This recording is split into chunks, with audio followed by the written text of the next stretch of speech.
Hi, I'm Maddie Hockaday, also known as the Anne of this relationship. And I'm Holly Constant, the Leslie.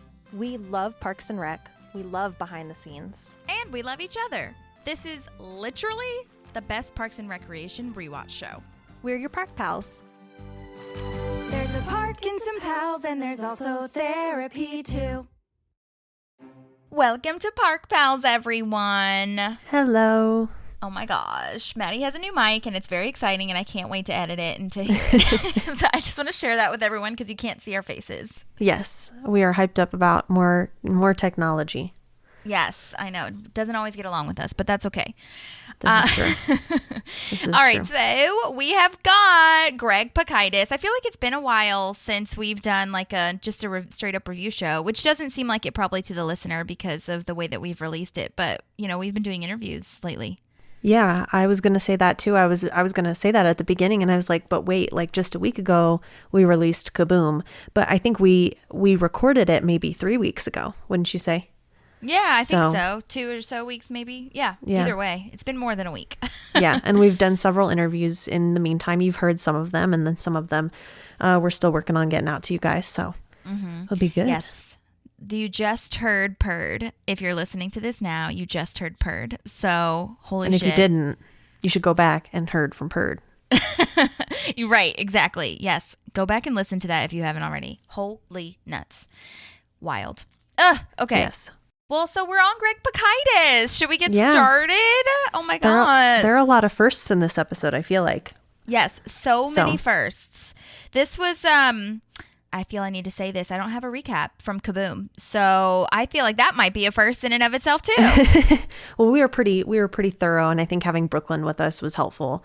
And hopefully you guys thought that was helpful, like having somebody with a like an actual government background and understanding of how the government works. I think that was awesome. So I'm hoping she comes back for more. Yeah, me too. Me too. I had a great time with her and you like guys, you know, being together. Yeah. All right. So Greg Pikitis, this was written by Mike Schur and directed by Dean Holland. Cannot handle this team. You guys, these two dudes are the epitome, all caps, epitome of what I am manifesting. I need to talk to both of them. Purd talked a lot about Dean Holland as well, which was really enlightening to hear that a lot of the Purd like background came from him. But Dean Holland, if you haven't been listening already, which like go back and listen if you haven't, but friendly reminder, he's the editor, director, producer on the show. He is the one that's so brilliant with his editing where he does all the jump cuts and cuts at the exact right time to make you laugh. And he also did a lot of The Office as well, so friendly reminder for him. And then I'm not going to even worry about explaining who Mike Schur is, because if you don't know that by now, I just don't know what you're doing here. Yeah. But I did want to mention really fast that I did watch the first episode of the Rutherford Falls show that Ed Helms is in. Oh, yeah. And it was really good. I liked it a lot. It's very, very, very reminiscent of Parks and Rec because it's a small town. It's another small town. And it's like more politically charged, I feel. It was a great pilot. And I love that lady on there, the lead lady. So definitely recommend watching it. I haven't had time to finish it, but it was really good. Nice. And then Harris Whittles was the story editor, by the way, of Greg Pikitis. So nice. I'll mention his name anytime that he's involved. So just wanted to do that for him today. Yeah. Do you know who edited the episode, Holly? Was it Dean?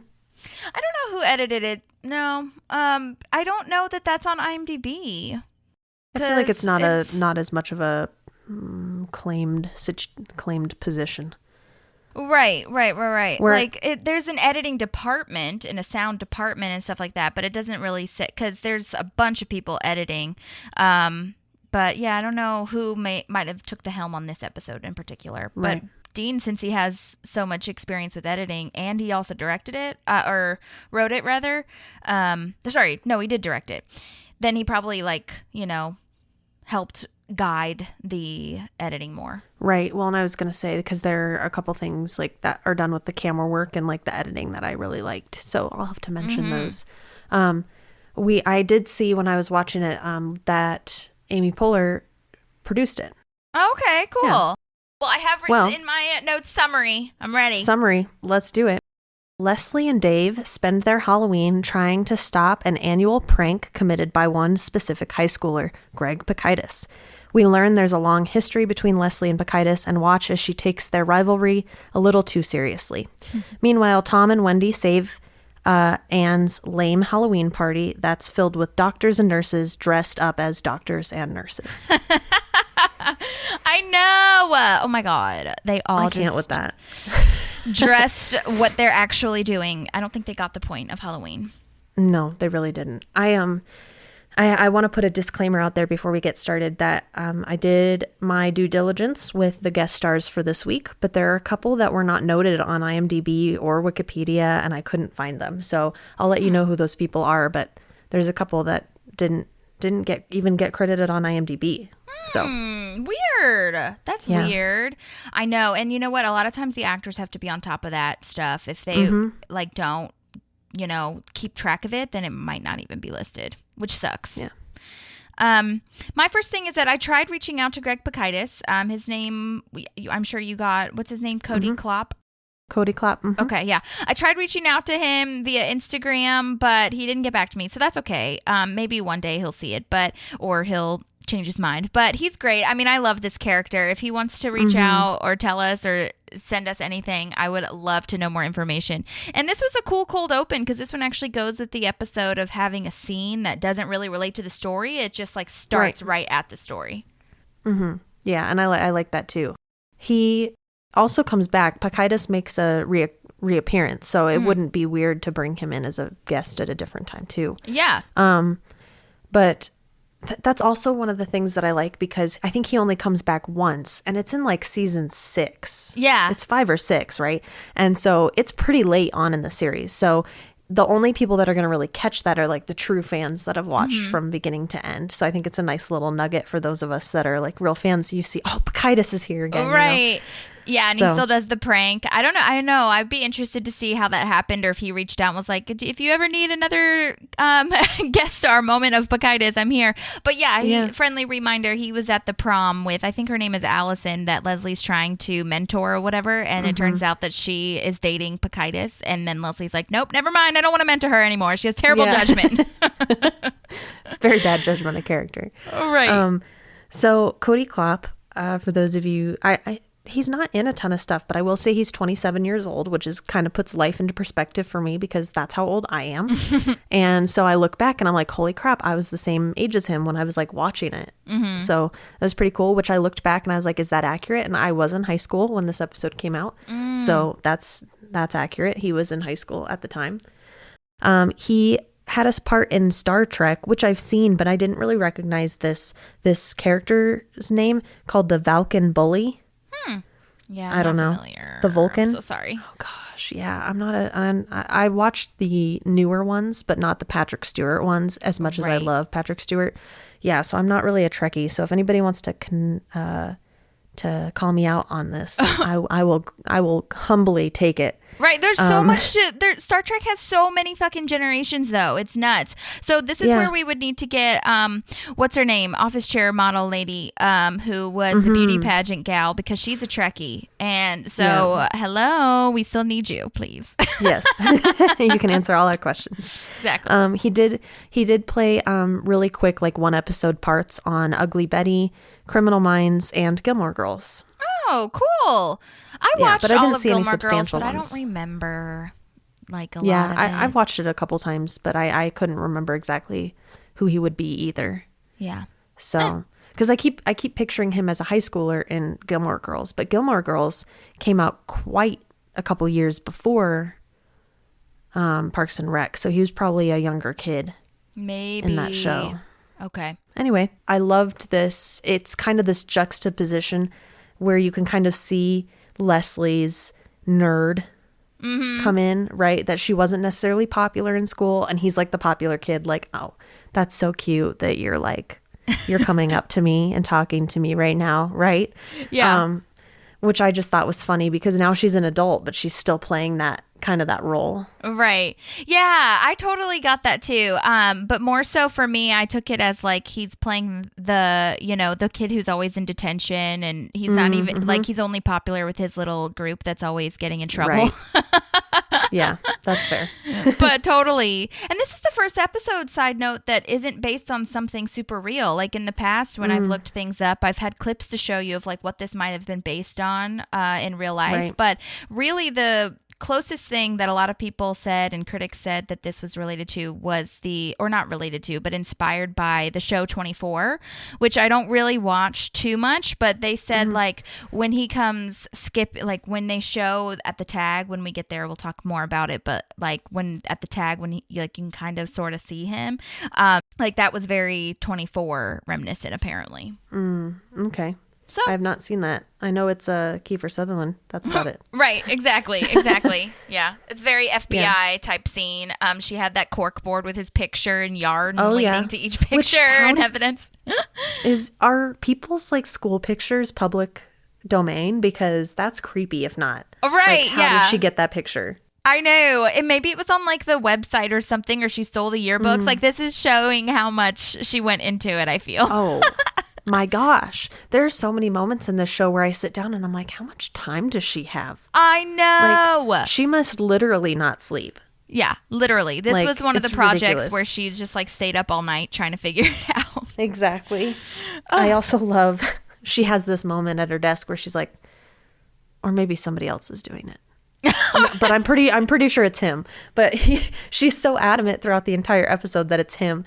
But there's this little nugget in her brain that's still like, but it could not be him. But I'm still gonna hound him for it. Right, because she doesn't really have any evidence. But that's what that was kind of my next note too. I wrote that like, what does she like? Why does she think it's him? Like, I wonder if she caught him at some other point, because it doesn't really say that she saw him or caught him or something, but I'm sure obviously context clues shows that something must have happened in the past where now she's just suspicious.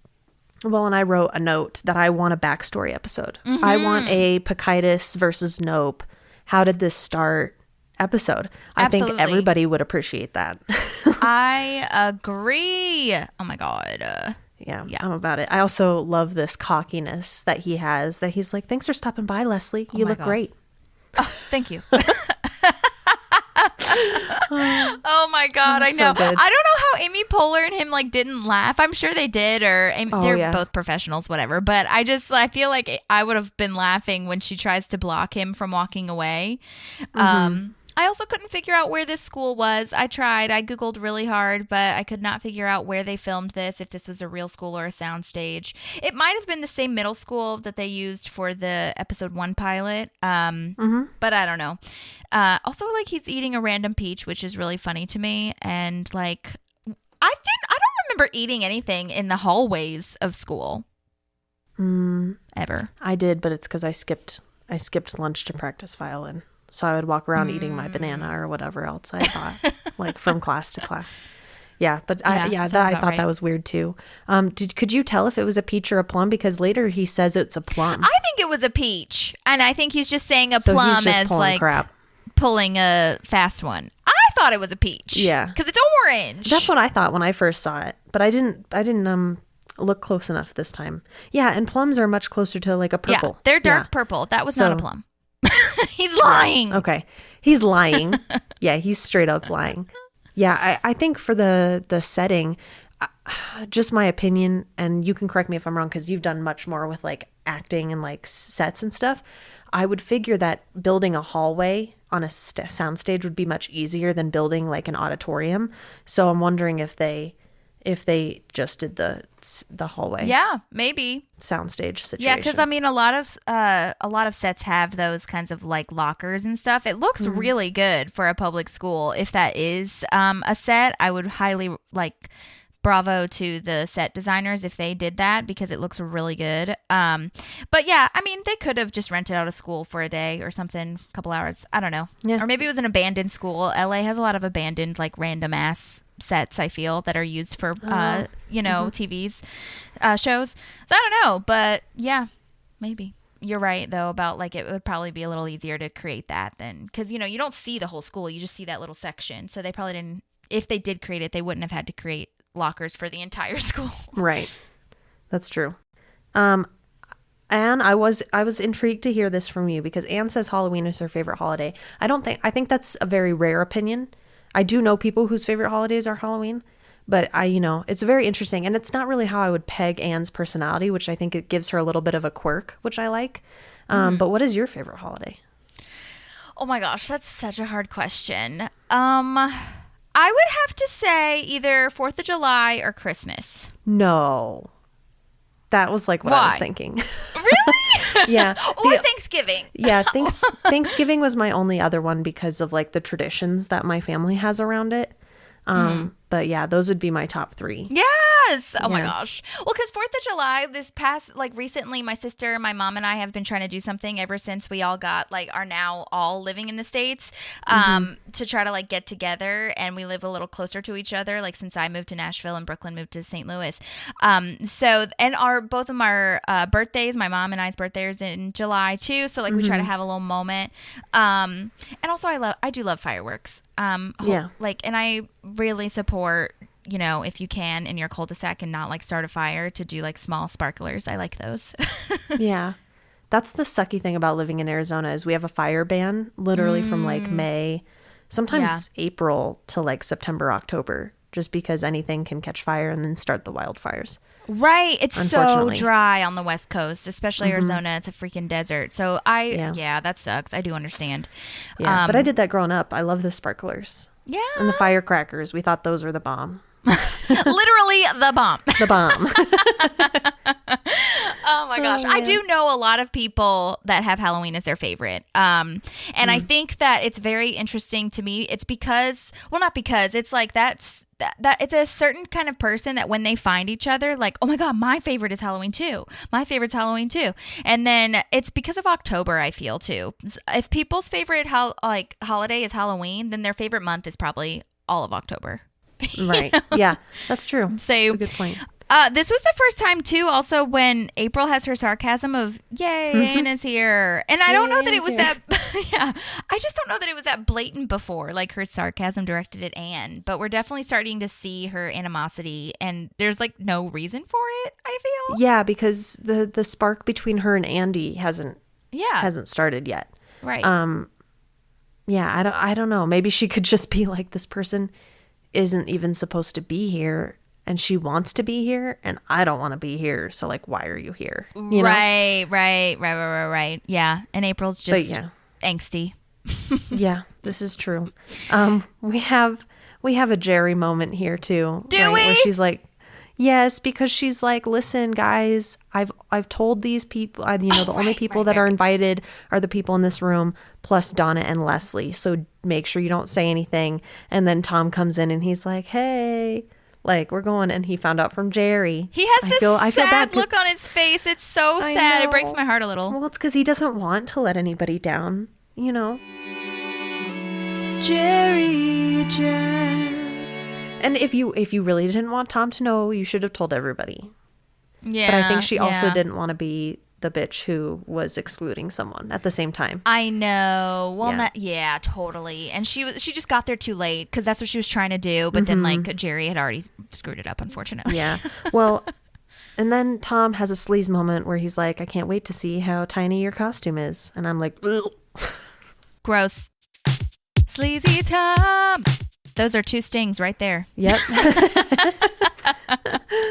I do love, also, side note, you mentioned that you liked how Anne kind of has this quirk because you wouldn't have thought that she was a Halloween gal. I do love how playful she's being. I wrote that she's too. Excited. Like, yeah. And I think, honestly, I feel like there's others that maybe I'll go back and forth on. But for right now, my favorite line is like, hey, kids, pump your own stomachs this year. Yeah. That's a good line. It's really funny. Also, did you see that the shot of Anne clapping her hands is like in the intro? Yeah. Like this is when she's doing that part in the intro. Yeah. I like that. I did put that together. Yeah. But not this season. I think it's next season that it starts. This season, she's still holding the newspaper. Right. I triple checked that because I saw it and I was like, that's the opening. Did they change it already? But no, this episode, they still have the newspaper one for her. Right. We have Leslie and Anne out in the courtyard now talking. And Leslie kind of does look like a serial killer. She's got her cork board, right? And Anne makes this comment that she looks like a serial killer. She's got the cork board with his school picture on it and like all these strings that are connecting. And then she has this map. That's what they're looking at on the table with all these Post-its of like where he's been or where he would be and all this. I'm like, this is creepy. It's so creepy. And like the trails of how he would like get there. Yeah. You know what I mean? How diligent, because I was sitting there thinking and I was like, I barely have enough time to get where I'm supposed to be on time. Like, how are you getting to these places to see how he could get, like, this is so elaborate. Oh my God. Oh my gosh. Yeah. And then Jerry gets stuck in the cobwebs, which is hilarious. Yep. And they said it takes 10 days to clean up his mess. That's a long time. Well, you have to think, how does he do that? So I don't know if you, have you ever TP'd someone's house? No. Yeah, I did it once. Because we did it for... We did it in middle school. It would be the other way around, I feel. Yeah, I was very much a tag along on that. Okay. I wasn't like, let's go TP people's houses. No, that was, hey, we're going to go TP this house. And I was sleeping over at that friend's house. And I was like, okay, I guess we're doing this. And we were friends with the guys. So it wasn't like, we were being evil to anybody. Like, I'm pretty sure they had done it before. It wasn't as vicious. Yeah, it wasn't as vicious. But I'll tell you, I can't remember if it was that or if another one of my friends, because, this is a long time ago. I can't remember if it was this time that we TP'd somebody or someone else in my neighborhood got TP'd and it rained. That's when it takes a long time to pick up because toilet paper, as everyone should know, hopefully, when it hits liquid, is gross, first of all. Yes. And it clumps up. And if you try to get it out, it tears apart. Mm-hmm. So it's disgusting. So think about putting like 3 rolls of toilet paper into somebody's tree and then it rains. That's what she's saying, right? Because, they're like, well, he's just TPing a statue. It's not that big of a deal. Like, sure, no. And if it rained and it was on a statue, wouldn't be that big a deal. But it's in trees and bushes and grass. Yeah. That's when it sucks.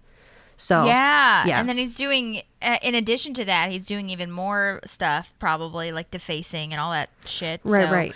Well, and later on, we can talk about this when we get there too. But when Andy and Leslie go to TP his house, they're also throwing eggs.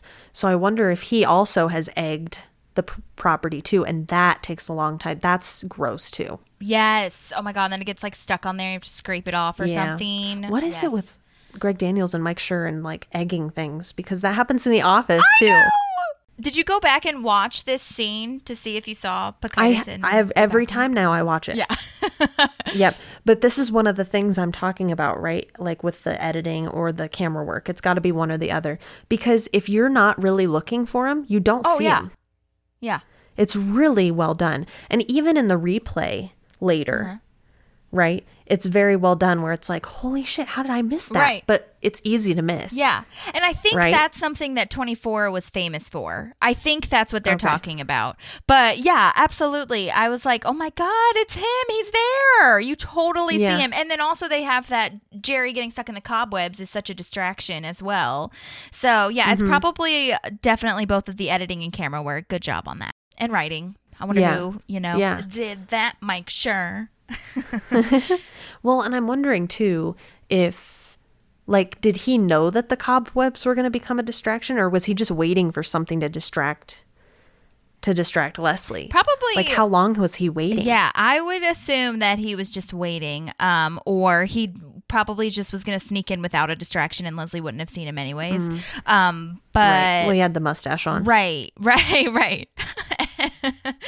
And then obviously when that happened, he capitalized on the moment and was like, okay, I got to make a run for it. Yeah. So Andy is being hired by Leslie to work for the Parks Department, basically as security, right, for the statue. Yeah.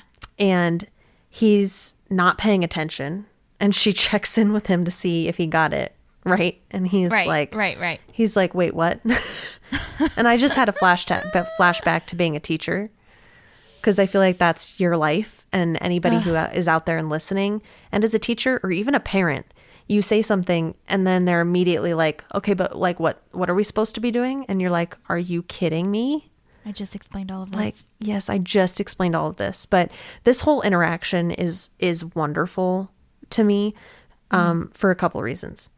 the playoff between Dave and Leslie is so great. It's wonderful. Like, she's like, well, you know, use brute force if you have to. And he's like, don't do that. And you look at poor Andy and he's like, I don't know who to listen to.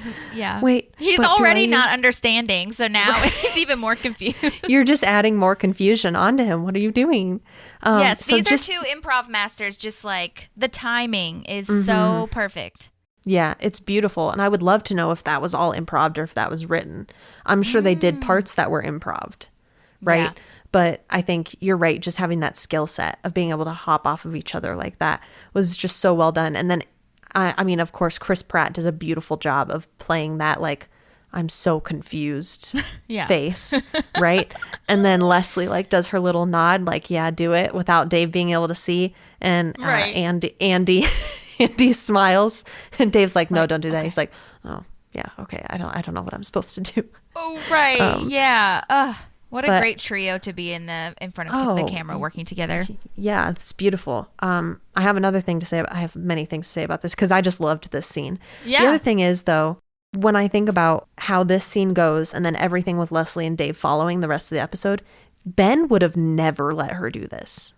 Interesting. You know, like, I think he finds her meddling really cute to a degree, but he also grounds her a lot. And I don't think Dave has the balls to do it. Yeah. You know, like, he's trying to subtly stop her. But, you know, I wrote down later in my notes that this relationship doesn't seem healthy to me in this episode specifically, because she's kind of stepping on him. She's doing the bulldozering thing, right? Yeah. But Dave doesn't really stick up for himself, and he's just like, well, I really like her, I'm gonna kind of let it happen type situation. Exactly. When you can tell he doesn't really want to be doing this. He said even, like, let's go to Anne's party, you know, and that stuff. And I feel bad for him, but I'm also like, you know, I look at the relationship she has with Ben, and he speaks against her, and I think that's why that relationship works, right? Because he encourages her discipline and her determination to a point, but when it becomes too crazy, he's willing to, like, step up and be like, hey, like, no, this is not logical perspective. Right. Yeah. But I do think that Leslie just does stuff anyways, even with Ben too. She's just like, whatever, you know, I'm just gonna do it anyway because I already have my heart set on it. Yeah. I totally see the different dynamic of that. Right. Well, and I think the other reason that I thought it was unhealthy, this relationship in this episode specifically, is I don't know if she sees it or she sees it and she doesn't care, but Dave's career is kind of on the line. Yeah, like, absolutely. My only other thought with that is, like, you know, I don't know if she realizes it, and if she does, that's kind of shitty, you know, because he is making sacrifices for his job. I feel bad. Right. And she's more of like, well, why aren't you helping me? Like, she just really doesn't see it. And she doesn't get it. Why, you should be on the same side as me. Like, you should be as, like, amped up as me. Right. And I really relate to her in that moment where I feel like I would be Leslie for sure, where I'm just like, yeah, but you should be the one helping me. I don't care that like, you're dating me, and we need to, like, be in this together. Monica and Chandler have a line like that too, where Monica's, like, trying to get the cleaning lady to, like, prove that that the cleaning lady has stolen her stuff, and Monica's like, come on, we're in this together, trying to get Chandler to, like, hit on her so that he sees her bra or whatever. Right. And Chandler's like, I fear a jury will find it the same way. Which is so true. I really relate. I find that this is a tangent, I'm so sorry, but I definitely find that later in my life, in my years, I am definitely relating more to the Monica and the Leslie, even more than I thought that I was. Just like the orderliness. Yeah, the orderliness and not being as flexible, and just, like, I am very passionate about what I get into, and so I have a tunnel vision sometimes of, like, getting that goal done, and being part of a team is hard. So, like, when you're in that marriage, or, like, with Louis C.K., or I keep saying Louis C.K. and not Dave, but whatever. With Dave, it's like you have to work together and be respective of it, what everyone's going through. So, anyways. Anyways. I like her line of Pawnee Pumpernickel. Yeah. They saved the recipe instead of people dying, which is really hilarious. Right. And they mention the Pawnee Bread Factory pretty frequently. They do. Another consistent storyline. Mm-hmm.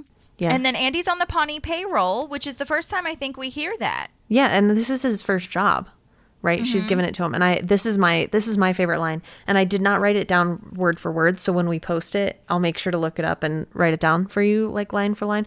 But Andy says something along the lines of, "I'm going to make $32 tonight. I owe Leslie everything I have, which after tonight will be $39." Which I love. I also just love. Imagine everyone's doing the math to figure out how much he had. Right. And I just also love Andy because as hard as it is to believe, especially seeing who he is later on in the series, he's growing up a little bit. You know, he wants to do right by Leslie. He's like, listen, she's given me another shot. She's helping me out. I'm going to do anything for her. Like, and I'm like, that's, I feel like a different Andy than we had in season 1. So it's really cool to start seeing this development. Yeah, totally. And I don't think that he would have had that mindset or maturity had Anne not broken up with him. Mm-hmm. Accurate. Yeah, she was a crutch for him. Well, and we don't hear him say, I'm doing this to win Anne back, right? He's turning his life around, and it seems more like for him than for her. Right. I'm Team Andy all the way. Well, I'm at the Halloween party now. Yeah, so Ivan and I talk about this all the time, that our wedding is going to be two worlds colliding. That we're really excited about all these people meeting each other for the first time, which I feel like that is kind of some of where Anne's giddiness came from, right? She's like, all these people the people that I work with and I like at work are going to be there, and the people that I like from the parks department are going to be there. It's going to be this fun thing. But she didn't expect that the worlds were going to be colliding with the two people she has the least in common with.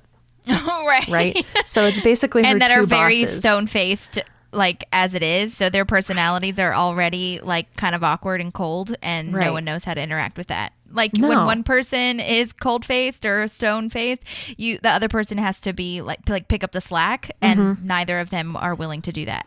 Well, and this is the thing too. I love Dr. Harris as a character. Love Ron Swanson, but I wouldn't want to be in Anne's shoes. Oh my gosh. No. That is what makes it so funny. Right. She's like, what is she eating, by the way? Did you catch this? I feel like she's eating an apple, because it's like a sliced apple maybe, because it looked like it was a chip, but then it like didn't crunch. I don't know. It looks softer than a chip. So I was really hung up on that. I think it's an apple. I'm going to say it's an apple just for my black or white thinking. I need an answer. But I don't know. But I'm also like, Anne would be someone who's going to put apples out at a party. Yeah. So that fits. Yeah. She's a nurse. She's about being healthy. Sure. I get it. Sure. Okay. Love it. First Pirate Ron costume. Yes. It comes back for those of you who don't does. know. Yep. I know. I was thinking about that during, and I was going to ask you if I was crazy or if it is something that comes back, because I thought, I was like, I've seen him in that before. Oh, totally. And Anne even has a line, I think. I don't know which Halloween it is, but she has a line where she says, didn't you wear that last year, or weren't you a pirate last year? It was at the April and Andy Halloween party. Also, sorry, guys, there's lots of spoilers in here, but also I don't care because I'm really sorry. But it came out a long time ago, and I just feel like I can't not say how exciting it is to like see their development. Well, you know what I mean? Yeah. Well, I'll just put this out there so people aren't as mad at us. It happens in The Office. In the Office Ladies podcast, they do that. And then there's also Harry Potter and the Sacred Text. Have you ever heard of that podcast? Oh my gosh, it's amazing. I need to watch that or listen to that. So they go through each book chapter by chapter, and they give you they do kind of the same thing. They give a quick summary, and then they analyze it. And they analyze it as if it was a sacred text. So they use different techniques, like how do the Catholics analyze the Bible? How do Protestants analyze the Bible? How do Jews analyze? So they go through, and they even they do it for many different religions, and they go through each Harry Potter book. It's amazing. But anyway, they tell you, spoiler alert, if you have not watched Harry Potter or have not read it yet, turn this off for a hot second. Yeah. Okay. But in the first episode of the podcast, they mentioned Dumbledore dying. Yeah. Okay. So people can't be mad at us. Right. It happens. You need to go into it knowing that we're going to talk about other things. And we've talked a lot about other stuff too. So as far as like a lot of other spoilers that they already know. So by the time, I feel like now we're getting into the time where we can like understand. So, okay. Thank you, listener, for letting us talk that out. Sorry about it. But not sorry at the same time. Anyways, yes, this Halloween thing, costume for Ron definitely comes back at April and Andy's house in a future season. So, I was just going to say first, though, that Derek, before Mark even arrives, I'm like, he's dressed like Mark. And then Mark walks in. So I thought that was really well done because I could immediately tell, like, that made sense to me. And then there was that point where Anne's friends are talking to her and Mark. And now he's changed. He's in that basketball uniform, right? And they're like, we love Andy. And I was like, how? Like, I love him as a person, but like as a partner. I know. And that's I felt bad for Mark. Seeing. I wrote that too, where I was like, I don't know if that's like necessarily a friend thing either. Like saying like, you should get back with Andy in front of her new boyfriend. That seems weird. Damn. Yeah. Yeah. And I don't know if they were just trying to intimidate him or what. Yeah. I think that Andy just is more lovable, like a golden retriever. So that's all they're thinking about. They're not thinking about how good or not good he was for Anne. Which again, not super what I would say is a friend, but that's okay. You know, whatever. Yeah. Derek. That's why I'm friends with you and not them. That's fine. But yes, Derek is dressed as a straight person, and then Mark walks up. That timing is so funny. It's so good. I did reach out to this actor named Blake Lee and April's other boyfriend, Ben, whose name is Jason Duvendeck. I'm sure you got some stuff on him too. And I haven't heard back yet. So if anyone's listening to this, by anyone, I mean anyone who knows them, or if you are them, please message me back. Park Pals Podcast on Instagram, please. But I did find that Blake Lee is in a bunch of Hallmark movies, and I think he just got married recently because I follow him on Instagram now, and his husband is so cute, and they are just like the most precious couple ever. And then for Josh Duvendeck, who plays Ben, he's on the Groundlings Company, which is really interesting. It's an improv theater in Los Angeles, if you're not familiar with it. And so he's on the company, which means that he plays there regularly. And just Groundlings is huge. Again, if you're not familiar with it, like Melissa McCarthy, Kristen Wiig, like Dax Shepard, bunch of people go to the Groundlings. And either if you're not on the company, then it's just a really great improv class, very character based. Lots of SNL people also did the Groundlings. Yeah, I mean, once that opens back up, if it's not already opened up, then go see Josh Duvendeck. I want to see him. That's cool. So there's that talking head of them watching Pikitis. She made out with me in my cop car. Pretty neat. I shouldn't have said that. That's clear to me now. Love that. And I love that the documentary crew still uses it. I know. Right? I know. It's so funny because I'll be videotaping the football players. And then if they drop something or if they say something dumb, they'll be like, don't put that out there. And I'm like, I'm here to make you look good. I'm not going to put something out there that's going to make you look like crap, like you saying that or whatever, right? But that was funny to me from my perspective because he's basically saying I shouldn't have said that. Like, please don't air that, basically. And here it is. Which is the funniest part. That's hilarious. There is a deleted scene I wanted to share with you where Leslie and him are really having such a fun back and forth. And you actually see them more as friends, and it's like romantical, which I think is really interesting because we had talked about how that scene at the statue is more of like, this isn't really great that this is happening right now, but so this deleted scene kind of builds their relationship that it actually is them, like they are a good couple together, and Dave is just so enamored with her. So you're right on the money when you said that he just wants to kind of impress her, and like, he really likes her, so he's going to do this stuff anyways, even though it's probably really detrimental to his police life. But it really builds this cute relationship because I just don't think we've seen enough of that. And I personally don't think that we see enough of it even in later episodes with them. No. That he's like... Yeah, you don't get to the point where you think back and you're like, oh, they were really cute as a couple. Yeah. Yeah. Yeah. So this scene definitely gave me that, I feel, but they deleted it. And yeah, and it's also, I mean, maybe that's why they cut it, because they didn't want that like storyline. But I will say, there was it also builds on the fact that like I said, he's just so enamored and so in love with her that she's playing on the radio, like on the cop radio, the intercom thing. And the other person on the other side of the intercom is like, who is this? Like, this is not good, you know? And Dave is like playing around too. And I'm like, Dave, you can't do that. It's your job, dude. I know, but and then Leslie just keeps playing as well, and so watching it, it's really funny because they're laughing and having a good time, and it's really cute from that perspective. But from the other side, you're just like what we've been talking about before. You're like, this is not like good for you to fuck around on your police job. Yeah, no, not at all. It also sucks. Can I just say that it sucks that Louis C.K. is such a sick, twisted dumbass in real life? Because I just love Dave. He's so talented. I do. I like the character of Dave. Yeah, he does a great job playing this character. Yeah. But anyways, that's all I'll say about that. Moving on. I don't know if you noticed this or if I'm just dumb and the 50 million times I've seen this, I haven't caught it. There's an added scene in here that wasn't there originally. It's not even like a full scene. It's like a comment from Dave. So he says, what does it say? He says to Leslie, we could, we have everything covered. We should just leave and go to Anne's party. Right?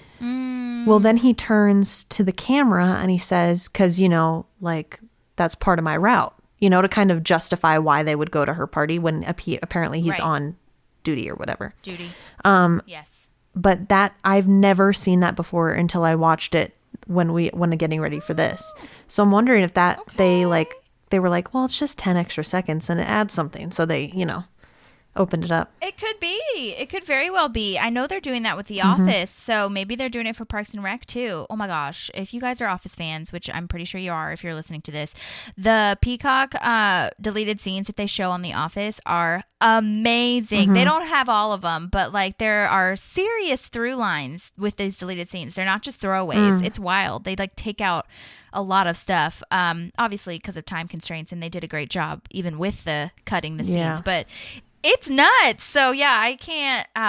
We've seen in this one too. There's like so much more depth with those deleted scenes, I feel, than people think. So yeah, that's awesome. I didn't catch that. I think this is. I don't know if she says this either. Then he says, "Well, we'll leave and we'll go this way because it's part of my route or whatever." And then she says, "Can't we just fire a warning shot over his head?" Is that in the original? Okay, I don't know. I thought it was, but maybe it's just, maybe it is. I don't know.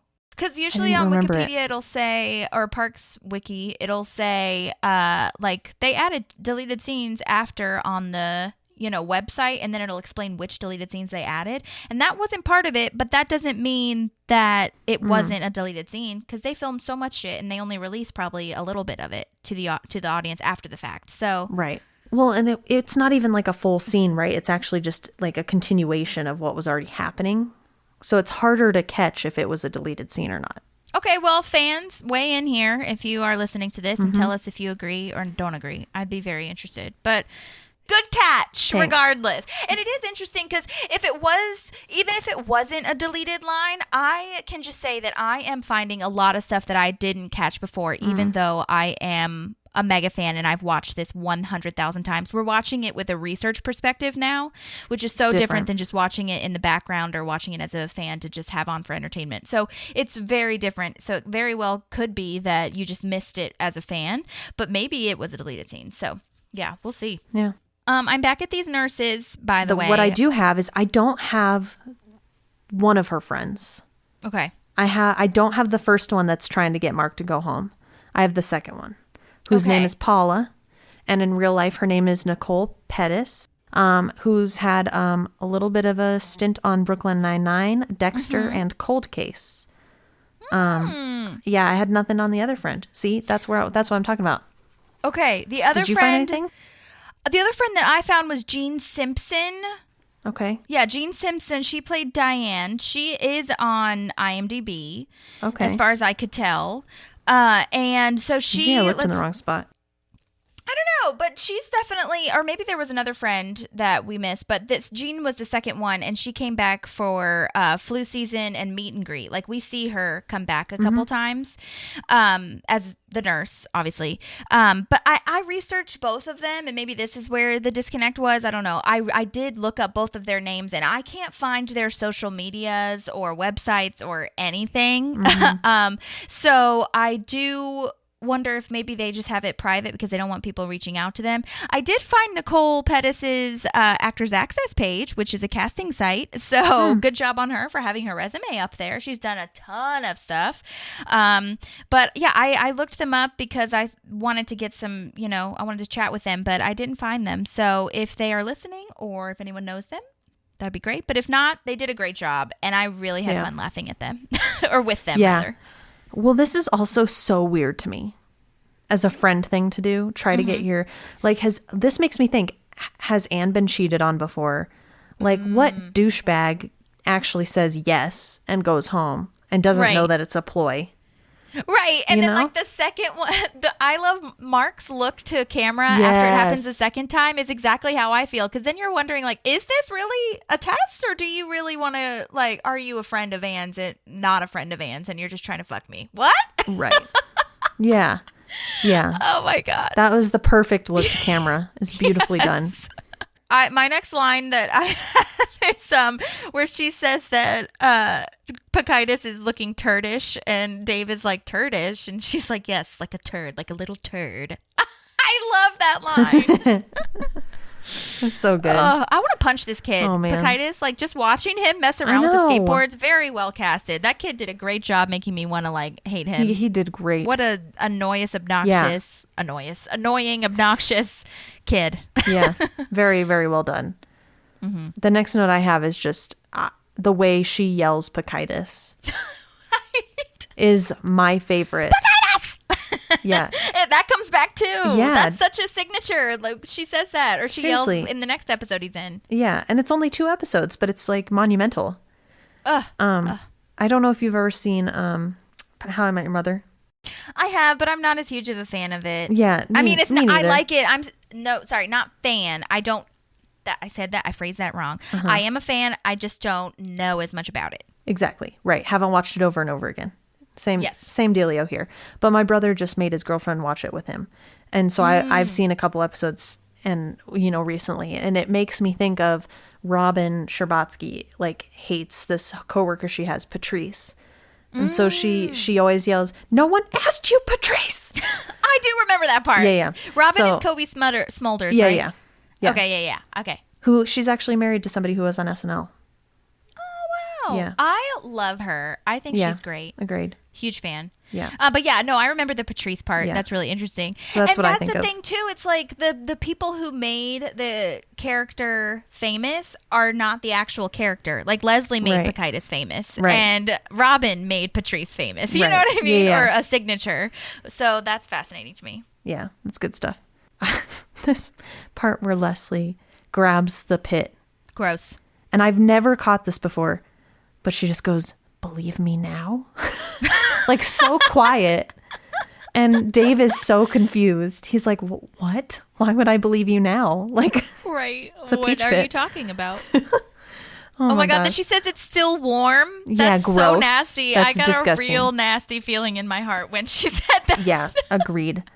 Well, and then she goes, "Send this to the lab." Yeah. Right, jinx. Oh my gosh. We take a sidestep back to Anne's house, and Dr. Harris, like, the party's lame. Dr. Harris is like, "I'm gonna leave." And he takes a book. I have so much to ask you about this. Holly. Yeah, rude. What are you doing? No. Rude. Accurate. I have thoughts about that. And she doesn't say anything to him. Like, I'm like, are you scared about your job or what? Because, like, if somebody was taking a book off my bookshelf and was like, "I've been meaning to read this, I'm just going to take this," I'd be like, no. Yeah. See, I would like to think that I would say no, but in my heart of hearts, I feel like I would be really, like, taken aback, and I have this thing where I'm just like, oh, okay, sure. And I do that thing where I'm just like trying to please everybody. So I feel like in that moment I related a little bit to Anne, because not only is it her boss, but that's just like maybe the personality of like, all right, I'm confused, but also like, sure, you can have the book. What? You know what I mean? Oh, yeah. God. Yeah. 3 hours later, would you be upset about it? Yeah, probably. I would probably think about it and just be like, oh, especially the way he took it. It's one thing if you ask, right. Which leads me to my next thing. Okay, I don't love when people bring something to a party and then take it without it being offered back to them. Like, in my opinion, right. Let me explain, okay? Because a lot of people have lots of thoughts about this. I've had conversations with multiple people, and there are a lot of opinions about this. But so if Anne had said, like, Dr. Harris, do you want to take your wine? Like, it's not even open. You could totally take it back. That's one thing. But, like, when you bring something, I feel, to a party, this is my opinion, that's kind of like your gift to the host, because the host, like, cleaned, put on the electricity for your ass, like, you know, is hosting you as a guest. You are their guest or whatever. But, like, this is the gift back. The guest brings the gift, kind of. You know what I mean? And I don't know, especially like because the host usually has food and stuff. So I've definitely, and I'm not saying that you can't take things back. I don't think that's like a hard and fast rule. But I do think that the guest should be offered it back. Like, I think the host should be like, do you want to take this? Because I'm not going to drink it. Because I've definitely taken stuff back when it's been given back to me. And most of the time I'm like, no, you keep it. Like, I'm fine leaving it here. Like, that's for you. And the only time I've really taken it back is when someone says, like, I literally don't like wine, so take it back. And then I'm like, oh, okay, I know not to bring that next time. Like, and maybe that's just me being, you know, overly analytical of literally everything. But that's just like, I just don't feel like it's good. I don't feel like it's tactful. I feel like it's tacky. No, yeah. You and I are very similar on this. We've had these conversations about the same thing before because both of our moms are Southern mamas. And so we were raised that you do not ever attend a party empty-handed. Yeah, that's true. Yeah. So I was taught you never show up to anything empty-handed. Yeah. And so, yeah, I would never take anything back. I have, same thing that you said. I have had people say, I don't want this. So do you want to take it back? And sometimes I will, sometimes I won't. Depends on the situation. But you know, it's like what you're saying. Like, you don't just say, I'm gonna take this, right? Because your party was lame. So right, he literally says, "This isn't that fun." I wrote that line. Well, and Mark is like, you know, it's fine. And I'm like, have you looked around? Like, yeah. No. Yeah, he's just trying to be a supportive boyfriend, I guess. But maybe also he doesn't really know. No, I was going to say maybe he doesn't really know what it's like to like have a rager, but he does party, or he used to party with all of those like hoes. So I'm sure he knows. But he's just trying to be supportive.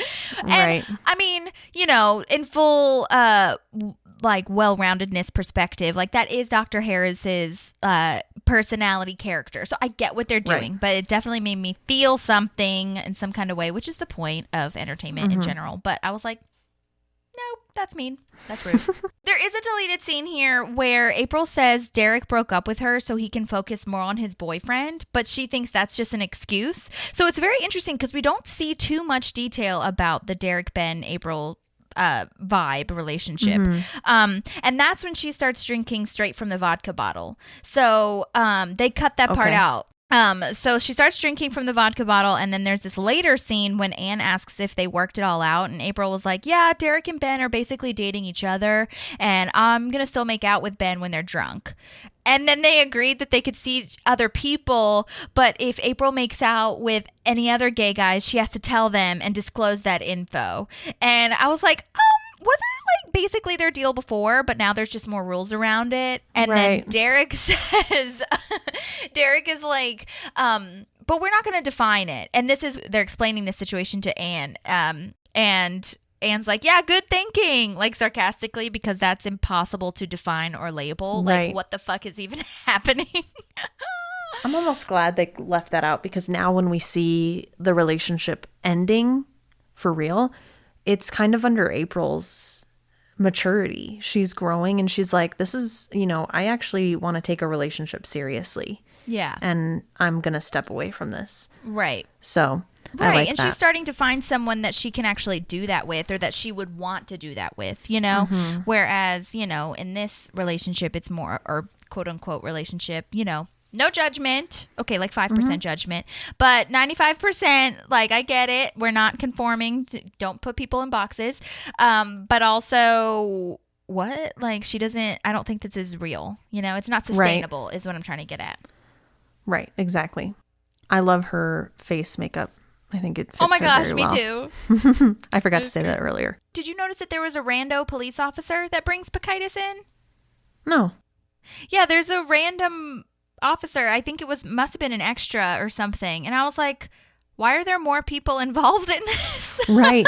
That's kind of scary for Dave. I mean, I guess maybe you could like call him in for questioning, but even then it probably shouldn't be at the parks department then. It should be at the station, but it's okay. This world is heightened. I understand it's not real. But he does that perfect impression of Leslie's pursed face, like pursing her lips. That was so funny. Yes, it's so good. And then she's outside the door making it. Yeah.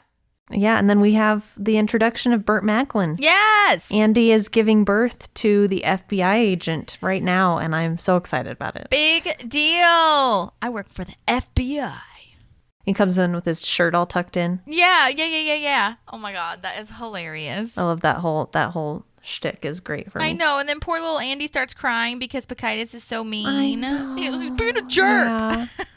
Okay, kids can be dicks, though. Oh my God. I'm not going to lie. They can really hit hard. Yeah. So then you have the age range where kids don't really know what you shouldn't say out loud. Right.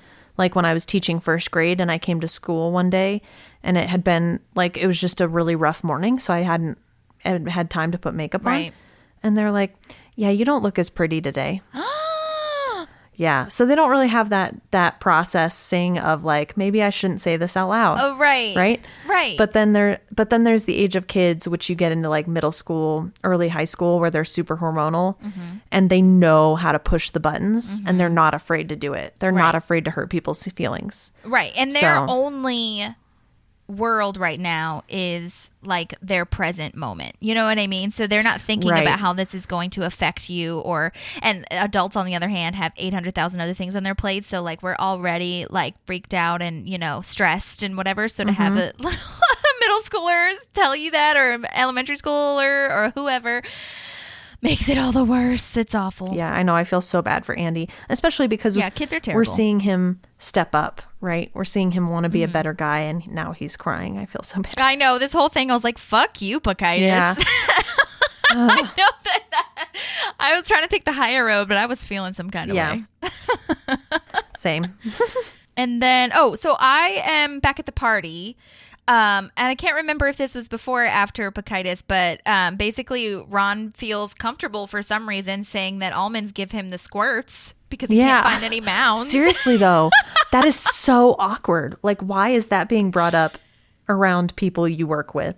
Right. And Anna's just having a time getting people to like this freaking party. People are just being really rude. Yeah. And I love the contrast of the fact the person she didn't want there is the person that comes and turns it around for her. I know. Okay, before we get to Tom, I have a quick question for you, and you can think about it if you need to, but do you have a favorite candy? Oh gosh, I have so many. Holly. Oh my God. We've started doing movie nights on Sundays because we weren't blocking out time to actually spend together. It was just like, if we have time, we'll make it happen. But we were like, listen, we need to actually do something that's quality together. So we have Sunday night movie night, and which is really fun. But I am like, okay, I'm going to make popcorn and we're going to get a shit ton of candy. And so I go to the dollar store and I probably spend $20 on candy that lasts like a couple weeks.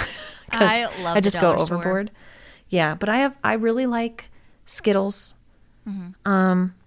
Really like Starbursts. Okay, so you're more of like the gummy kind of like chewy texture-y things? Yeah, but I also like different chocolates. Like I like Kit Kats and I like Reese's. Those are going to be my chocolate choices. But I also just really like ice cream. So sometimes I'm like, sugar. I'm not going to do popcorn and candy tonight. I'm just going to do a big ass bowl of ice cream. I know. I really wish that there was a bucket of cake. Just like, I know. I was listening to Kaboom the other day and I was like, this is the most accurate thing I think we've ever recorded. I know. Mine is the reason I asked that also because I want to do a vote on our stories, so look out for that. But my top is Reese's. Yeah, so good, hands down. any kind of, peanut butter is my most favorite thing. Like I will definitely, any kind of like pie, bread, cookies, anything that with peanut butter in it, I will eat.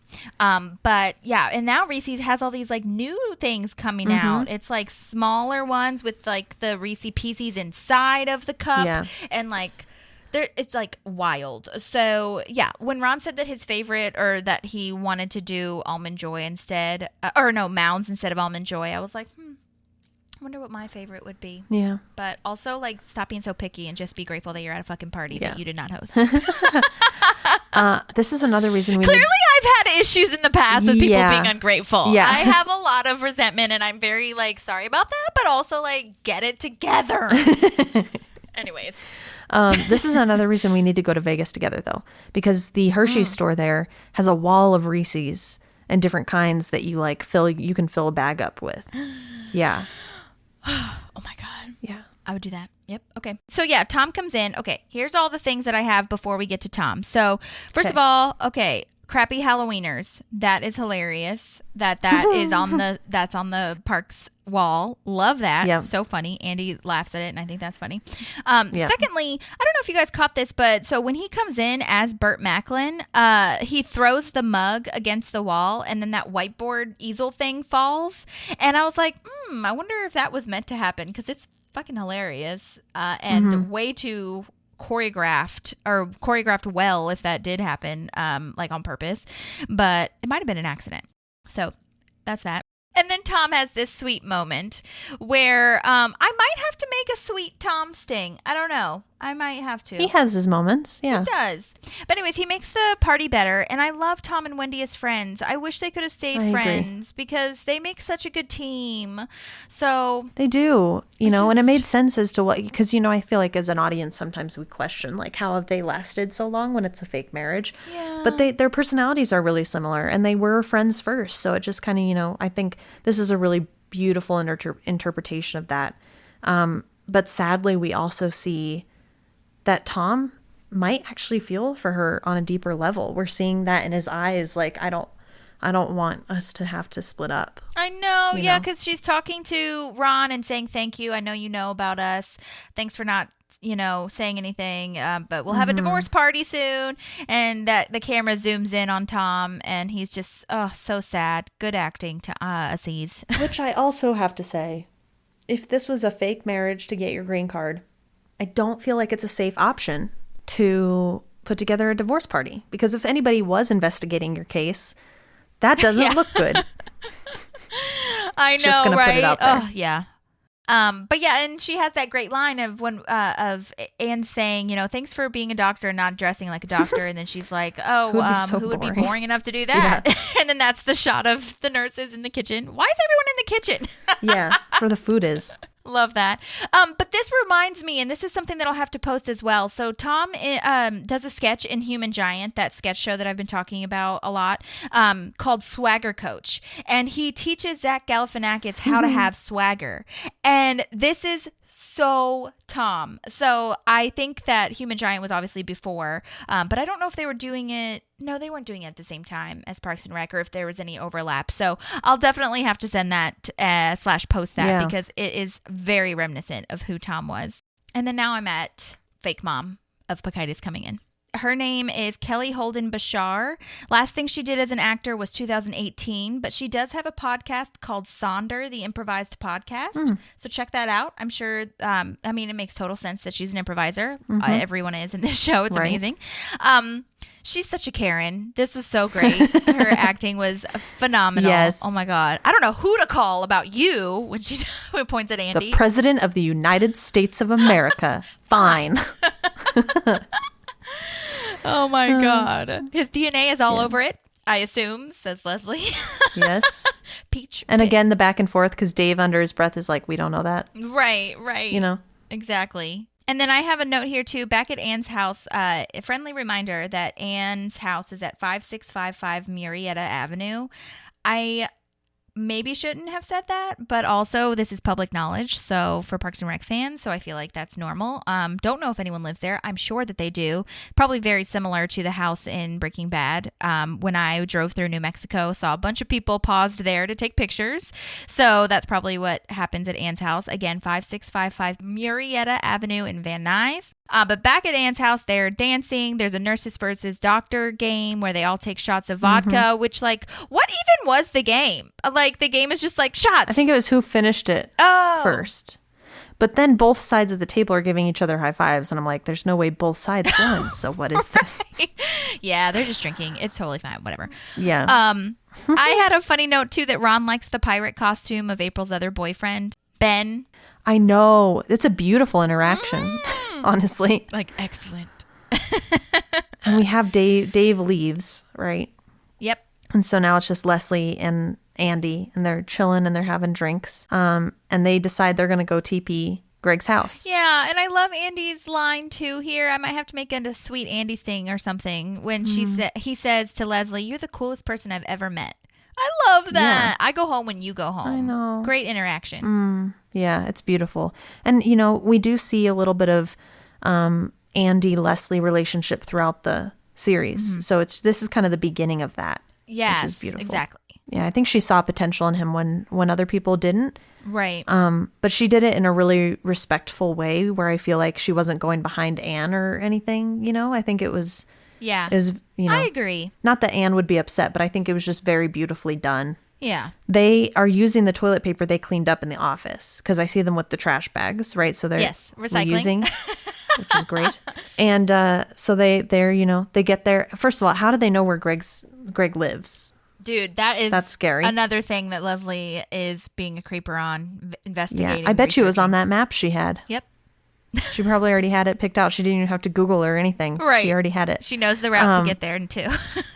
I just think this is really cute. He's bringing out the kid in her, right? So you're seeing this interaction between Andy and Leslie, and Andy's bringing out the kid in Leslie, and Leslie's bringing out the adult in Andy. Obviously not in this moment, but in the episode. Oh, that's a great perspective. I never thought of it that way. That's really cool. They're starting to balance each other out. And I think Andy's always going to be more kid than adult, and Leslie's always going to be more adult than kid, you know, like, but I think it's just really beautiful that they're opening each other up to those different experiences. So I do love that. And I like that they were drinking beer. I meant to tell you that too. Yeah. You know, that now that I see that how hard they're working, and having talked to Brooklyn and stuff too, like in their first episode, I think when they were drinking beer in Boys Club, we were like, what are you guys doing drinking out there? Now I'm just like, you know, they deserve to drink too. Like, I'm 100% on board with them drinking. I just don't know if it's appropriate to do on the premises. Yeah. I guess if you well, I guess for me, I'm just like, I get that that's a rule for sure. But as long as they're not being like rowdy, I'm kind of okay with it now. But I've also been working really hard on my flexibility. So maybe that's. Yeah. Because I know I would get in a lot of trouble. Like I borrowed a company car a couple weeks back because I had to be on the road for like 100 miles in a day. And so they have a car you can rent so you don't put it on your own car. Right. And I was on my way home and I was like, oh, well, I'm going to get wine to take home. But I stopped myself because I was like, if I get caught with wine in this car, I'm sure I could probably get in trouble. I didn't know for sure. But I was like, it's a possibility that I could get in trouble for having wine in a company car. So I took it back and then I got the wine on the way home with my car. Right. But it's just like the legalities of it. Yeah, totally. And maybe it's also a balance of like how long you've been in the job too, because Mark and them have been in the job for so long and Ron already like knows and / doesn't care. So that's maybe another layer to it. Speaking of Ron, I forgot to mention this. I love that he, like, where is this guy coming from that he's like in on this party? He's like dancing around a little bit and he, we're going to see a different side of Ron. I think this is the first time we're seeing him outside of the office, right? Yeah. So it's kind of cool getting to see him like this. Yeah. So. Tom really turned it around or Tom and Wendy both did. I love that. Moving back the dance floor or moving back the couch to create a dance floor. I did want to say really quickly about the TPing. Do you remember when she said, like, this is for pooping on the handball court? Have you ever played handball? I'm trying to think. My brother had racquetball courts at college, and so he took me one year, and that was fun. So if racquetball and handball are similar, then yes, but if not... I looked it up. I did a bit of a deep dive, and it's like a soccer court. Online is what I saw anyway. I don't think I have played it. I might have played it, but I played it. Okay. PE. I played it. Okay. PE. Yep. Yeah. Well, that's what I was going to say. Like, I think that we did that. I think every middle school does that. And so basically a match consists of 2 periods, 30 minutes each. You have 7 players. There's a goalkeeper and 6 people on the field at all times. And the outfield players can touch the ball with any part of their body that's above the knee, so which is why it's called hand. And then once like handball. And then once a player receives possession of the ball, they can pass it, they can hold it, or they can shoot, which like not shoot a hoop, but shoot into the goal post. So I think that is, it's more like soccer, but it's with your hands, and it's a smaller ball, I think. The goal is smaller too. Oh, right. Smaller. Yeah, the goalie is like basically standing and Yeah. like takes up the whole goal almost. There's only like a little tiny. It's more like hockey proportions. Right. And I think I remember this specifically because one time, and like I said, I think this is the game I was playing in middle school, and I was the goalie, and I like thought I was going to like be terrible. I was so scared and embarrassed. I was like, oh my God, I'm gonna be so awful. I'm not a goalie. And then I was like an okay goalie, actually. Nice. I was like, oh my God. And then I remember my crush coming up to me afterward and saying, you're a good goalie. And I was like, oh my God, stop it. But also I was. And also I was really fat in middle school. No. So I probably just took up the whole goal. Oh, Holly. I'm sorry. I'm not saying that. Sorry to myself, rather. I'm not saying that to get any pity. It's the truth and it's hilarious. But yeah, I think that's the sport that it was. I love you so much. I'm like cracking up at myself. Okay. Anyways, moving on. So yes, we have this other mom, the real mom. Yes. Kathleen M. Darcy. She played small roles on 90210, Glee, Lost, Inspector Gadget. I saw that she was also in 10 episodes of Grey's Anatomy, which nice. maybe you heard her from there, or seen her in that show. So Dave comes by and is like, and then Andy's like 5050, and I was like, That's so what good. does that mean? And so I Googled it. Yeah, and that's the cops. Yep, that means the cops. I figured it does, or I figured it meant that because of context clues, but I was like, why do they say 50? And apparently the term originated from the 1968 television series Hawaii 50, in which Hawaii was the 50th state to join the police state. So 50 is for 50 because it's 50th state, which is very interesting, I feel. Yeah, that was actually the next thing I was going to say is like, that's why Hawaii 50, the TV show, is called Hawaii 50. Movies and TV shows have always been a huge way that my family bonds. And that's one of the things that my mom and my brother and I watched a lot of Hawaii 50 together. Cool. So we've got the fake mom. They catch Greg because she's like, he's not in his room. And Leslie's like, I know where he is. Yeah. It's a great moment. Because it Great moment. all clicks for her. I love that the camera crew is running with them, and you see it's like shaky. They're following them. That was going to be my next shot that I really liked. Oh, awesome. Yeah. And this moment I love too because we're noticing, like, you can see it in Greg's face. He didn't think they were going to get it. Right. Absolutely. He thought he was going to get away with it. Right. Yeah. And then Andy's like, I'm not even in the FBI, stupid. Yeah. And Craig's like, what? Really? Oh, right. I totally knew already. I know. And then kind of going back to what you were talking about at the beginning of the episode, it's mirrored in Leslie and Dave's interaction of like, you know, he'll there won't be a jury. He's not going to jail. He'll go on probation. Like, and then she's like, Dave, just let me have this. Yeah. I know he's laying out the facts and she's like, you're going to go to jail for a long time. It's like, no, he's a minor. But I do love that Leslie gets that kind of validation that it was him all along. I do love that.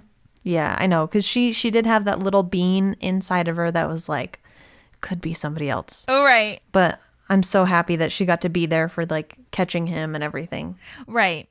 And then I think there's a deleted scene that I recorded There was. Oh. Okay, so this is after they are caught, or Greg is caught, and they do actually end up going to the party. Which, so if anybody was concerned that they didn't get a chance to go, because I remember watching this and I was like, oh man, that sucks that Leslie didn't get a chance to go to like her best friend's party. Like, she should be there.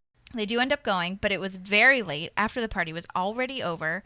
But before I play it for you, I wanted to also tell you and ask if you saw this, that there is this whole runner of who is in the dragon costume at the party. So I don't know if you remember seeing in the background. Okay.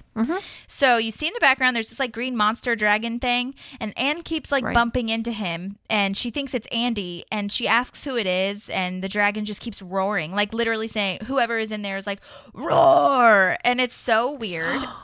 And I have a question. Oh my God. Do we find out who it is? Yes. But, can I give my guess? Okay, yes, you can. I'm not going to tell you if it's right or wrong.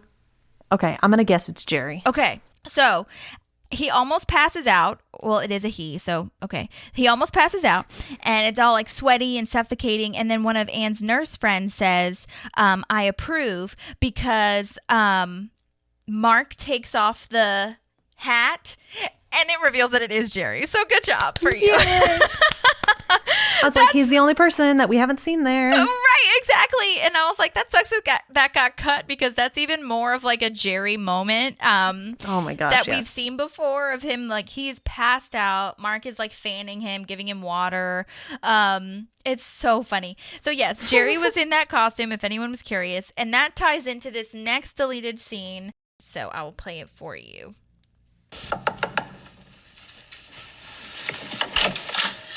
Hey! Trick or treat! I'm just kidding. We're here for the party. And I want to eat some candy. Do you have any candy? All 16 of your favorite kinds. You like my costume? Isn't it funny? I'm a nurse. Do you get it? I get it. And I love it. I'm dressed like a cop. I don't usually dress up, but this year I dressed like a cop. I have so much to tell you. What a night. Are we late? Kind of, but there's still one more person here. Jerry? He threw up in my fridge and my freezer.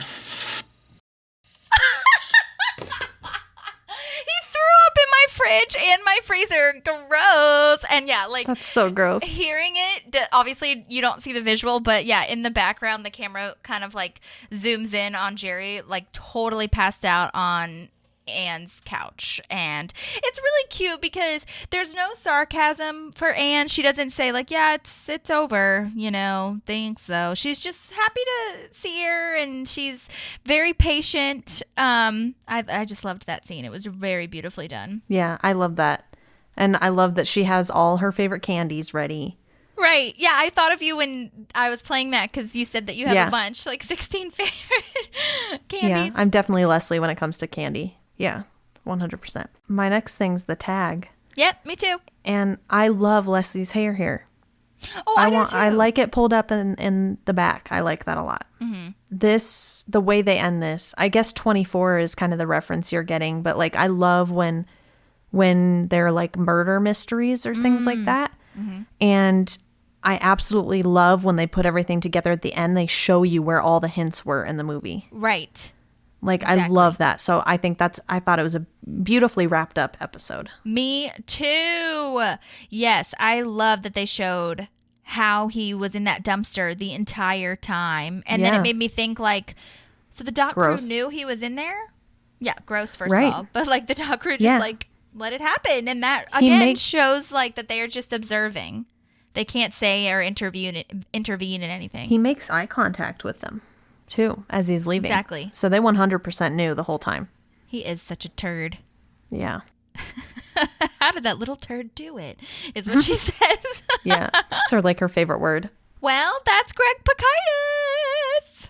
But yeah, thanks for listening, everybody. Have a great week. Is there anything else left that you need to say about Pikitis or just in general, Maddie? No, I think I'm ready to keep trudging along. Keep trudging along. Okay, well, everybody, we will see you next week. Yeah. And stay put for therapy if you'd like. There's a park and some pals, and there's also therapy too. Time for therapy. I feel like we haven't done this in a while. Mm-hmm. because we haven't had it. We didn't do it for Kaboom. Right. Although, I mean, it was therapeutic, like Brooklyn said, Yeah. but it wasn't a whole other moment. But yeah, well, I mean, what's been going on, or what do you feel that you want to share with the audience? Oh, Holly.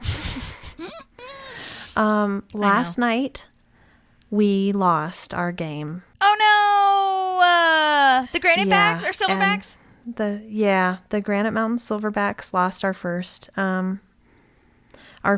playoff game, so we're done.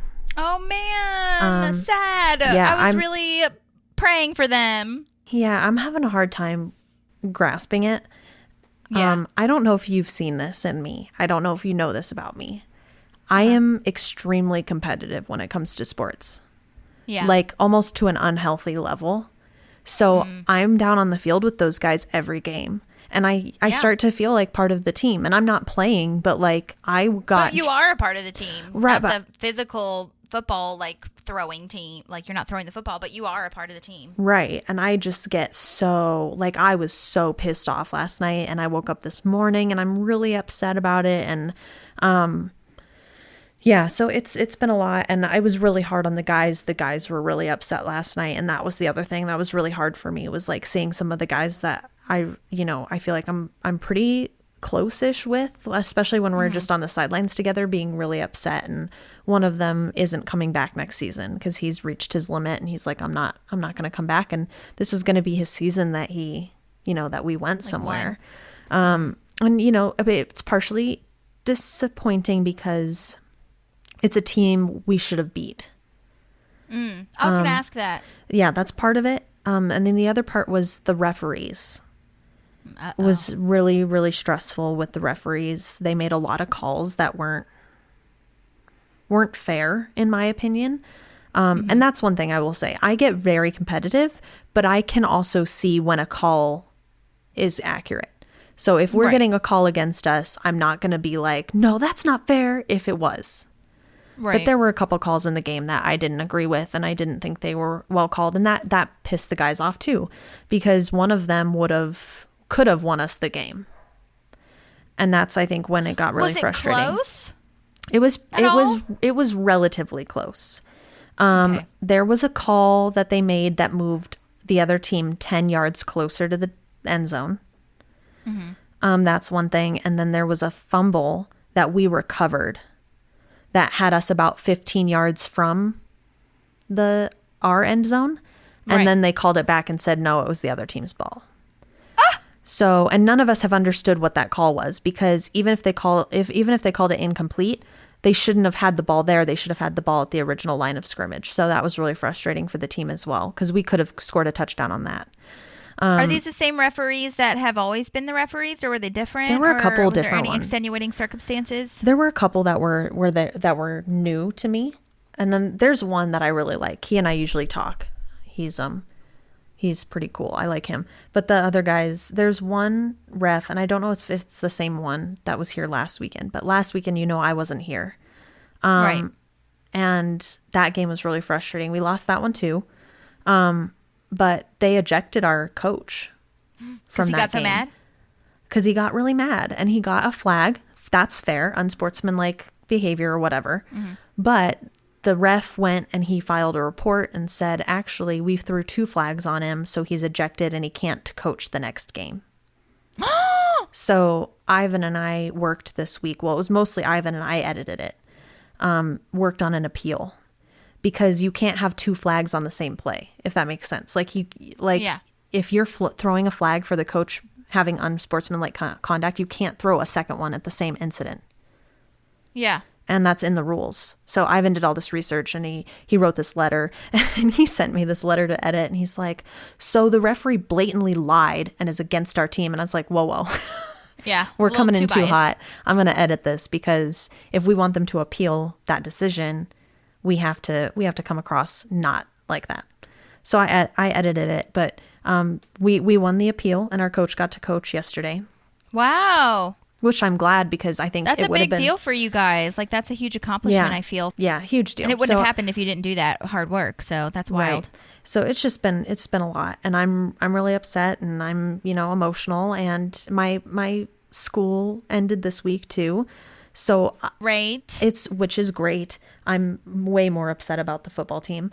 But we got home last night and I looked at my brother and I looked at Ivan and I was like, what the fuck am I supposed to do with 16 extra hours of time in my week? Because I spent at least 8 to 10 hours on school and at least 6 to 8 hours editing and putting together the footage and taking the footage and looking through the footage and sending it to the guys and like all this stuff. So I'm sitting here like, now what? I know. That's going to be a really big transition because you're not I think that you've gotten so used to squeezing things in that now it's very uncertain as to how to not do that. Right. Or how to prioritize what you want to prioritize, or even like scheduling rest time, or, doing more in other aspects of your life that maybe you hadn't had time for, like physically or mentally. Right. Well, and I think, you and I have talked about this a little bit, especially when I was getting really, overwhelmed. Stressed. Yeah. It's like, it's okay to not fill all of your time. Like, it's okay. Yeah. And I need to not see failure in having free time, because that's how I view it. Like, I view if I have 2 hours at the end of the day and I'm not working on something else, what am I even doing?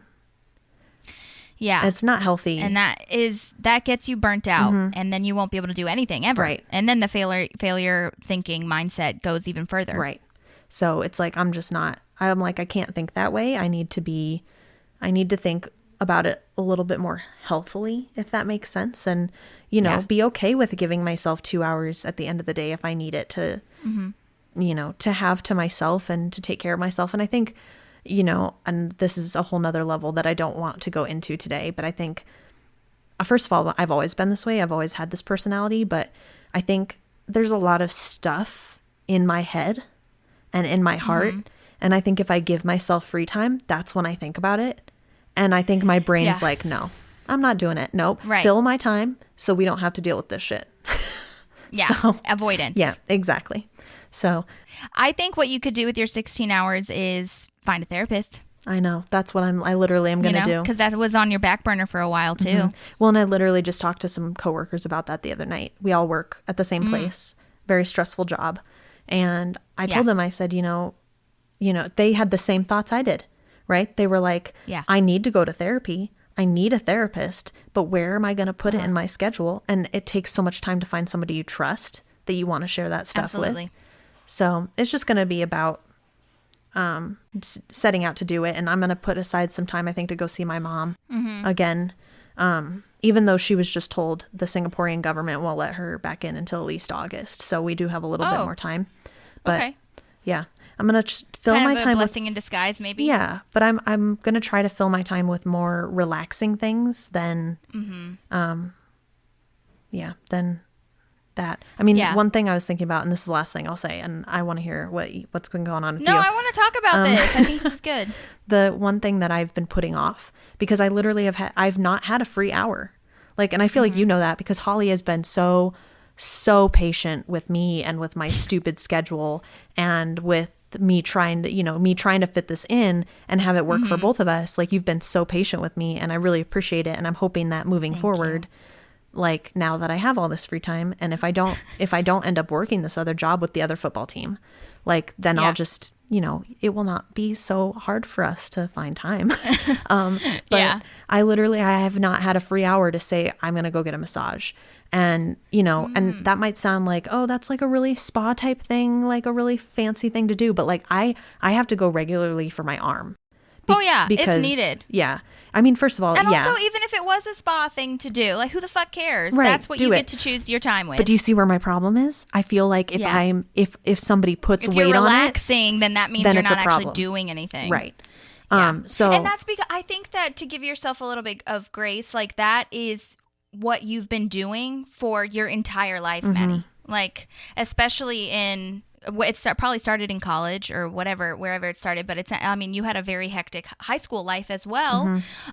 So I feel like, as a perspective, like, and as your friend, I can see that it's like, it's something that maybe is a pattern that you can, like, it's going to be really hard to, like, adjust. Yeah. Because it's one of those things too, where, like, you don't see what it's been doing to you because you're in it every day. Right. You know what I mean?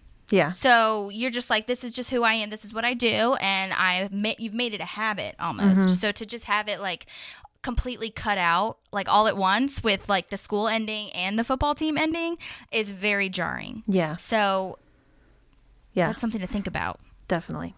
But that's what I've got to do this week is I've got to make an appointment because my arm has started falling asleep all the time again, and it started to travel into my back a little bit more, rather than just the shoulder and the arm. So I'm like, I just got to do that, and I've got to start spending my time with more relaxing things, and I've got to listen to you more. I've got to listen to my mom more. And I mean, the guys in my life, I know they love me, but they're not as intuitive about those things, I feel like. Yeah. Whereas you and my mom, like especially when I got to visit my mom in person, she looked at me and she was like, girl, you look like you haven't slept in like 3 months. Yeah, by the time you saw her, I don't think you really had. Yeah, I don't think so either. Because even when I was home with my mom, I had to take an exam, and I was creating a hype video. Right. So, I mean, yeah, but I just... Yeah, and I mean, honestly, like, I've been thinking a lot about that, too, and praying a lot for you, because, like, any person that has a full-time job, that in and of itself is exhausting. Right. And so to add on to that, like, 40 to 60 hours a week that you've got to do that, and then plus the job itself is not just checking in and checking out. You know what I mean? Like, that's not the position that you have. So to add on top of just your job, the grad school or the class you were in is just like anyone who's doing I really commend anyone who's doing school and a full-time job at the same time. Yeah, like it's there's no leftover time to do anything else really. And like especially people with kids that are doing this. Like my sister was talking about how she has a friend that very similarly has kids, grad school, and a job. And I'm like, that is a way to get burnt out, like immediately and have mental breakdowns. So like, and that's just like a self-awareness thing. So I feel like, it takes time to really understand yourself and like sometimes like the universe will take all those things out of your system at once or out of your life at once to show you like, oh, I was really tired and I did not actually have time to do all of the things that like to take care of myself. Right. And it really like shakes it up so that you can see the perspective that like you just didn't have before because you were in it every day. Right. Yeah. And I'm not saying it's easy. It's really hard. Yeah. Because like self-care, I feel like has been told to us like, it's something that's really fun and, you've got to relax and stuff. But like, it's really hard, especially as women who are told, you've got to do 800 million things. Otherwise you are a failure, who already have to work really hard to just like survive in this world, I feel. And then especially with our backgrounds and stuff, like growing up and, it's just like a lot going on at once. So I'm glad that, you're kind of seeing that now. I know it sucks. I'm not like happy about it. But I got to learn it at some point, right? So right. Exactly. But anyway, that's what's going on with me. What's going on with you? Well, I hope that you can get a massage soon. Yeah. That would be really good. Yeah. A lot of times people don't understand that massages are also medical. Mm-hmm. So that's a big deal. It is. Yeah. Well, is there anything else that you want to talk about? No, I think that's what's going on with me right now. It's going to take me a couple days to get out of this. Like I told Ivan, I was like, I don't think I can watch the footage yet. Like I still want to, like I really want to, but I don't know if I'm emotionally ready to watch all my footage yet. Cause it's a lot. Yeah, to actually visually see what you're thinking or what you're wanting to avoid is really heavy. Right. Yeah. But I think that it's nice that you're sharing this because I do want to remind you and everyone, but especially you, that like I've been trying to flip that recently of like not doing something is productive. Because if, I think about this at work all the time, like if I'm staying late and then I'm like, your brain can't handle working X amount of hours because then you're not going to get stuff done anyway because you start making stupid mistakes and you're stressed and depressed and, it's like you have to have that rest and you think about I try to think of like my mental health also like similarly to physical health. Like you can't lift the same weight on your arm every day. Like you have to give that muscle time to rest so that it can lift heavier things the next time. Right. Mm-hmm. So, yeah, it's a lot and it takes time, but I'm glad that therapy will be like at the top of your list too, because then I'm not saying that as like a jab, I'm saying it as like, which I know you know that, but like therapy for me has just been so helpful. I don't think I would have made it these last couple of months without it. Yeah. I mean, or I just would have had way more breakdowns than I already have. So. Yeah, that's fair. So, well, tell me about you. Was that all you? That's not, you were speaking more towards my stuff. So. Yeah, I mean, so I just went back to my mom's house last week to clean out some things, and it was like some serious like hoarder stuff. We did a straight up Marie Kondo moment. If anyone's seen that on Netflix, we were finding what sparks joy. And it's also one of those things where my mom is a big avoider. And if she's listening to this, which she hasn't been caught up on them. So I'm sorry, Mom, but also we know it's true. And everyone goes through this. Mm-hmm. I feel it's very common. So she's just like, and there were just extenuating circumstances that like you couldn't really get around. Like first she was, dealing with her job, then she was dealing with kids, then she was dealing with my grandfather. So like it was just like you have to consistently maintain a house. Mm-hmm. And home owning is so hard. It's just like owning a car. You've got to update it and upgrade it and maintain it. Otherwise you're going to end up spending $800,000 all at once when something breaks. And it's kind of it's a lot better now that my sister and I helped, and I'm so glad that we were able to do that to pay my mom back for like being the most amazing mom ever. So that was really nice. Yeah. And yeah, I mean, I'm just like, I guess I'm just tired. I feel like as much as I love doing it, the podcast it's a lot of work. Mm-hmm. So there's like, it could be a full-time job, but I'm not getting paid for it. So, right. So I do love doing it. But so I've been trying to come up with times when I can actually like have a day in the week when I don't work on it. Cause it's getting to the point where if I'm not working on it, I'm like stressed. Cause I'm like, oh God, what do I need to finish? What do I need to edit first? So who do I need to reach out to make sure that they're doing their thing? So I'm just going to have some grace with myself on that part. Cause I like I said, and I'm glad that you were really supportive last week. We didn't, last week, I guess it would have been 2 weeks ago by the time this comes out, we didn't release a pod just because I couldn't get the editing in time. And that's okay. I'm still a hero. I just can't do it all. So you gotta, like, no one person can do everything. And that's just like what it is. And that's something I talk about in therapy all the time, where I'm just accepting things for what they are. You can't fix everything all the time. You just can't, because like we talked about and said a million times, it's just not possible. And that doesn't mean that you failed. It just means that wasn't your time. Yeah. So, and at the end of the day, no one died. That's how dramatic I have to get with it. No one died. And my new to-do list that I've created for myself has really been helping. Like I have a couple to-do lists, and one of them is must do today. And that really helps me compartmentalize, like, what do I need to get done today, or like the world will fall apart? Mm-hmm. And that's really been helping me, because like usually there's really only like 3 or 4 things that need to get done today.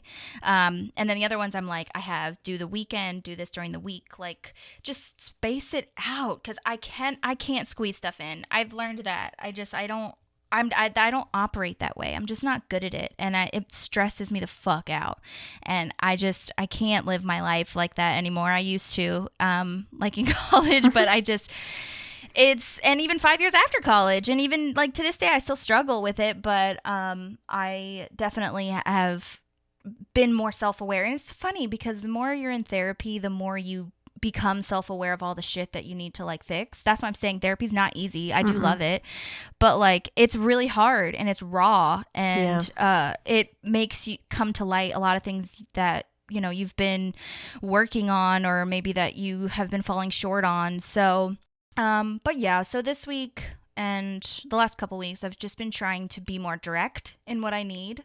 So I appreciate you also for letting me do that. And also I have to learn to be okay with being direct. I think that's something that I freak out about a lot, where I'm just like, am I coming across as mean or bitchy, or should I be more flexible? Because I'm working on being flexible, and it's just like, I can only do what I can do. And if there's a problem, we'll talk about it. But so it's all a balance. But so that's what's been going on with me. Yeah. Well, and I want people to recognize too, like, especially with the schedule that I've had, I don't help Holly with editing. I send her my recording and she does everything by herself. And you need to realize that we both work 40-hour-week jobs, if not more. Mm-hmm. So if we get to a point where we say, hey, we're not having a pod this week, like, we appreciate you guys being patient with us and understanding that that's just because we're human and we either decided to actually sleep that night or, right. you know, so we appreciate as fans that you guys, you know, understand that and have grace with that if that needs to happen. And we hope it doesn't happen regularly, but you know, we're human. It might happen a couple more times through the span of the podcast. Probably will. Yeah. And that's okay. Probably will. And if we're being completely honest, like, to zoom out even more, it's like, you know, it's not like we have 100,000 people listening. True. So it's not a big deal. We're just doing this because we're fans. Right. So, yeah. But I still love it. I do want to make that clear. Like, and so that's why I feel like it's been really important for me to, number one, schedule breaks, and number two, try to be more direct so that it still remains fun, you know? Yeah. I don't want it to get to a point where I'm just like, oh, well, I have to do this, because that's not what this is about. And it's not what life is about. I say that I'm trying to bleed that into everything, which also, like, that's why how I kind of feel about my job. So, but that's a whole other situation. So, you know, but so I think it's been a heavy, like, last couple months, and it's been a week. So, you know, we'll get through it. Well, is there anything else you have left to say to anyone? No, I think that's it. Okay. Same here. And, well, you guys, if you have any therapy moments that you want to let us know, then please do so. Otherwise, just hopefully we can bring you some joy and energy and, like, groundedness. And hopefully you can learn from some things that we're going through, or, like, you're going through the same things.